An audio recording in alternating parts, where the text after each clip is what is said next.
All right, now let's talk about the men of the hour. They have traded barbs for months, calling each other names and questioned each other's policies. But about 12 hours from now, they will have exactly what the two say they are ready for. Joe Biden and Donald Trump are flying to Georgia for their presidential debate. Both of their campaign teams are busy putting off their messages offline and online. The debate is actually happening very early in the campaign trail this time. The first presidential debates are typically held in the fall months, September and October.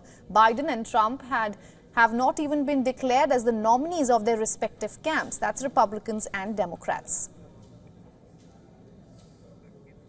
And with this historic face-off merely hours away, let's give you a refresher on some basic rules of engagement both men have to agree to during the debate. President Joe Biden and former President Donald Trump will face off in a 90-minute debate. American broadcast channel CNN will be acting as the host for the entirety of the debate. Now, uncharacteristically, no studio or live audience will be present to witness and give live reactions. Both candidates will be given a pen, a pad of paper and a bottle of water. Any other objects or props will not be allowed. Podium positions will be determined by the flip of a coin, wherein the victor gets to choose which side he stands. No opening statements will be permitted this time by either of the leaders. Microphones will be muted throughout the debate except for the candidate whose turn it is to speak. Following each speech, the two leaders will have 2 minutes to answer each question, followed by a minute each of rebuttals and responses to those. Now, the debate will feature 2 commercial breaks, and during those 2 commercial breaks, staffers from either leader's campaigning entourage will not be allowed to interact with their respective candidate. It remains to be seen how many of these rules are actually respected and how many are tested.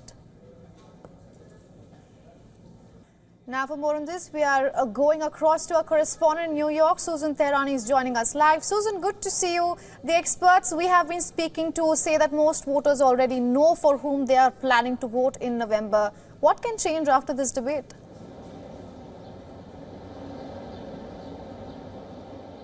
So a lot of voters and viewers will indeed be looking at the performance of these two men on that stage.